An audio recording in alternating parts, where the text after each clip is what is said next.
என்ன மக்களே, இப்படியாடா ஒரு ஆளை வந்து மேனிப்புலேட் பண்ணி மக்களோட மனசை மாற்றி ரயான் நிஜமாவே தப்பு பண்ணிட்டான், பவுல் பண்ணிட்டான், ஐயையோ அவனுக்கு 4 பாயிண்ட்டை கம்மி பண்ணுங்க அப்படின்னு சொல்லி சோசியல் மீடியாக்கெல்லாம் பற்ற வச்சு ரயானை வந்து பார்த்தீங்க அப்படின்னா மைனஸ் பண்ணி விட்டுருணும் அப்படின்னு சொல்லி எல்லாரும் நினச்சிங்களேடா. அதுலேயும் வந்து இன்னொரு முக்கியமான விஷயம், முத்துக்குமரன் இருக்காரே அந்த மனுஷனுக்கு 16 பாயிண்ட்டு தான், அதே மாதிரி மஞ்சரிக்கு 16 பாயிண்ட்டு தான்.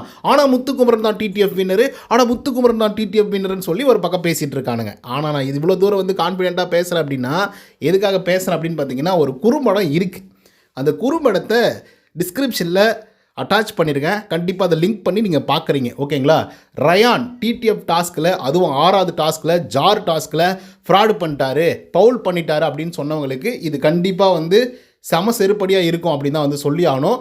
கண்டிப்பாக சொல்கிறேன், இது ஒரு வேளை விஜய் சேதுபதி அவர்கள் இன்றைக்கி எபிசோடில் பேசி எக்ஸ்போஸ் பண்ணுறாரு அப்படின்னா முத்துக்குமரனுடைய ஃபேன்ஸ் எல்லாம் வந்து சத்தியமாக பயங்கர டிசப்பாயின்மெண்ட் ஆகிடுவாங்க.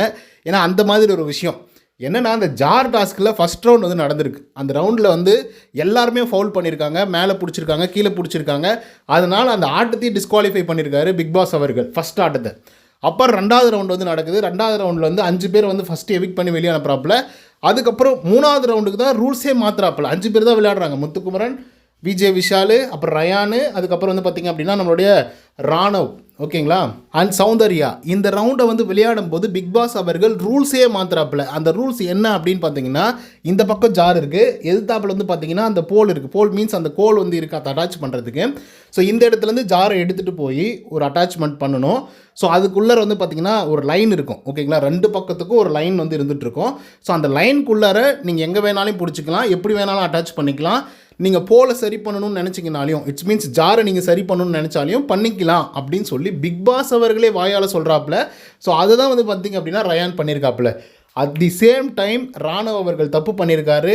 தப்பு பண்ண உடனே பிக் பாஸ் அவர்கள் அலாட் பண்ணி, தம்பி நீ வந்து எவிக்டட்ரா இந்த சுற்றில், ஏன்னா நீ வந்து ரூல்ஸை மீறிட்ட அப்படின்னு வந்து சொல்லியிருக்காப்புல. பிக் பாஸ் வந்து இந்த ரூல்ஸை வந்து மாற்றி சொல்லியிருக்காரு அப்படின்னு வந்து சொல்லியிருக்கேன்ல, அது மட்டும் நான் அட்டாச் பண்ணியிருக்கேன், கண்டிப்பாக நீங்கள் வந்து பாருங்கள். ஸோ இந்த இடத்துல நிறைய பேர் இன்ஃப்ளூயன்ஸ் படுத்துகிறாங்க. ஏன் முத்துக்குமரனுடைய ஃபேன்ஸ்க்கு வந்து இவ்வளோ தூரம் வந்து ஒரு மாதிரி நெகட்டிவிட்டி வந்து கிரியேட் பண்ணுறதுக்கான காரணம் என்னவா இருக்குது அப்படின்றது சுத்தமாக புரியல. சும்மா இருந்தாவே அவன் டைட்டில் வின் பண்ணிட்டு போயிடுவான்டா. சும்மா தேவையில்லாமல் ரயான் வர்சஸ் முத்துக்குமரன், ரயான் வர்சஸ் முத்துக்குமரன் அப்படின்னு சொல்லி ரயான் வந்து வெறும் டிடிஎஃப் வின்னர் தான், டைட்டில் வின்னர் முத்துக்குமரன் முத்துக்குமரன் முத்துக்குமரன் சொல்லி டேய் சும்மா இருந்தாவே முத்துக்குமரன் டைட்டில் வின் பண்ணிடுவான்டா. அதை விட்டுட்டு ஏன்டா இப்படி கத்தி கத்தி கதறி கதறி சும்மா அந்த ஆளுக்கு வந்து நெகட்டிவிட்டி வந்து கிரியேட் பண்ணுறீங்க அப்படிங்கிறது சுத்தமாக புரியவே இல்லை.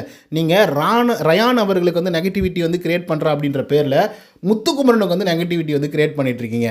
சுத்தமாக புரியவே இல்லை. டே அவன் ஜெயிக்கக்கூடிய ஆள்ரா, அவனை போய் ஏதாவது ஒன்று பண்ணி இன்ஃப்ளூயன்ஸ் படுத்தி இவன் தப்பாக விளையாடுறான் அப்படின்னு சொல்லி டோட்டலாக அகேனஸ்ட்டாக ஒருத்தனை வந்து மாற்றி அவனை வந்து வளர்த்து விட்டு அப்புறம் வேறு மாதிரி ஆகிடு போகுதுடா.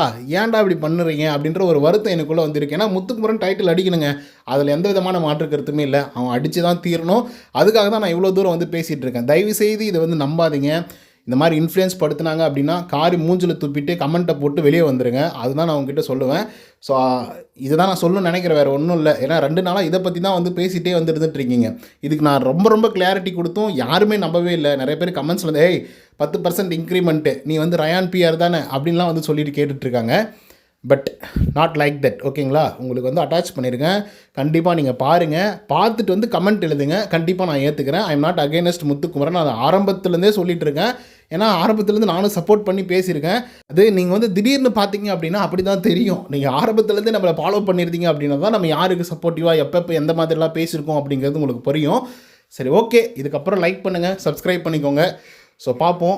ஸோ இதை பற்றி அதிகமாக வந்து இன்ஃப்ளூயன்ஸ் ஆகாதீங்க அப்படிங்கிறத மட்டும் நான் வேண்டி ரிக்வஸ்ட்டாக கேட்டுக்கிறேன். ஸோ இதை பற்றி உங்களோட கருத்துக்கள் என்ன அப்படிங்கிறத கமெண்ட்ஸில் சொல்லுங்கள். நன்றி, வணக்கம்.